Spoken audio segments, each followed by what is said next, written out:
नमस्कार, मैं आशा गोयल स्वागत करती हूं आपका हरियाणा वेव्स में। जैसा कि आप सब जानते हैं, आज हम भिवानी के अध्यक्ष जिला अध्यक्ष रवि मेहमिया जी से जुड़े हुए हैं। आइए हम इनसे आज बात करेंगे और आज की मीटिंग के बारे में जानेंगे, इनका मेन मुद्दा क्या था। नमस्कार सर। नमस्कार सर, आपका नाम? पंडित रवि मेहमिया बहलवाला।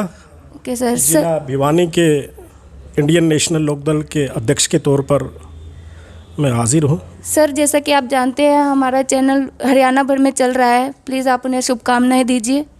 मैं आपके चैनल को और आपको और आपके तमाम दर्शकों को मेरी तरफ से बहुत बहुत शुभकामनाएं। परमात्मा करे आप बहुत सफल हों और लोगों की आवाज़ को बुलंद करें।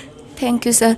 सर, आप बताइए आज का आपका मीटिंग का मेन मुद्दा क्या था रखने का? आज की जो सभा इंडियन नेशनल लोकदल जिला भिवानी की हमने की है, उसका उद्देश्य था कि 12 तारीख को चौधरी ओम प्रकाश चौटाला जी भिवानी पहुंच रहे हैं और कार्यकर्ता मिलन समारोह बोल के उनका कार्यक्रम है। तो जिला भिवानी के कार्यकर्ता चौधरी ओम प्रकाश चौटाला जी से मिलने के लिए 12 तारीख को जाट धर्मशाला भिवानी में पहुंचेंगे। सर, उसमें कितने लोगों की गैदरिंग होगी?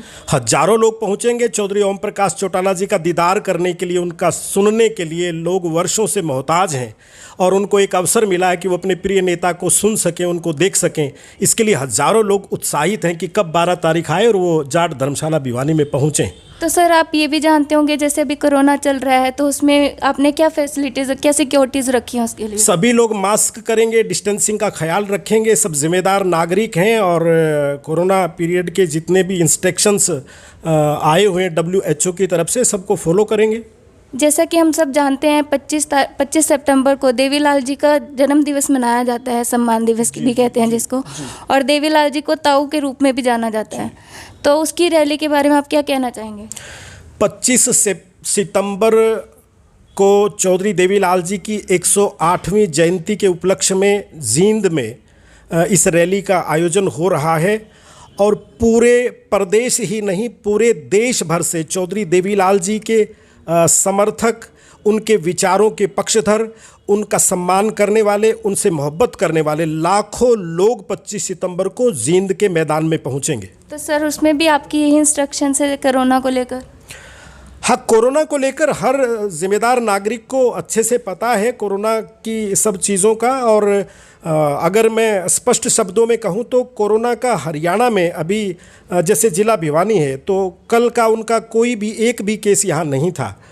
तो हरियाणा की जो स्थिति कोरोना को लेकर है वो उतनी घातक, खतरनाक या उतनी बढ़ी हुई नहीं है। हाँ, सरकार जरूर कोरोना के नाम पर अपनी राजनीति को अपने हक में करने के लिए कोरोना का बार बार जिक्र कर लेती है, जबकि वो खुद कोरोना के नियमों का पालन नहीं करते हैं। तो सर, आपका कहना है, जैसे कि हम सब जानते हैं, आपके नेता हैं जो अभय सिंह चौटाला जी, और उन्होंने भी इस्तीफ़ा दे दिया है किसानों के लिए।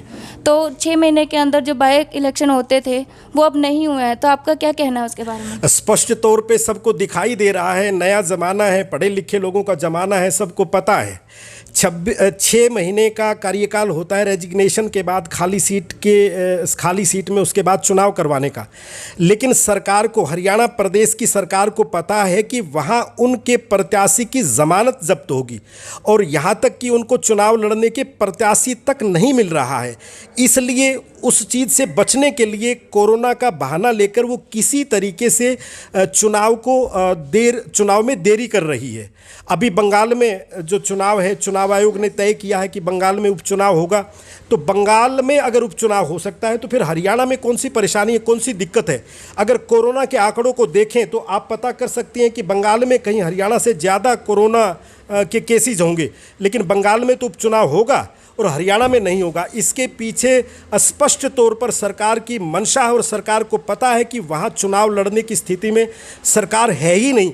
और चौधरी अभय सिंह चौटाला जी तो वहाँ लाखों वोटों के अंतर से चुनाव जीतने वाले हैं। चौधरी अभय सिंह चौटाला जी ने जो राजनीतिक रूप से त्याग किया है किसानों के हक और समर्थन में, पूरे हिंदुस्तान में 4000 से अधिक विधायक गण होते हैं।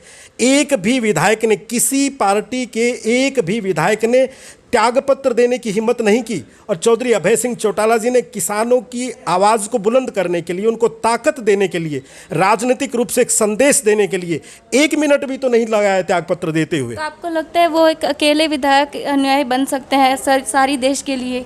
आज वो नज़ीर हैं।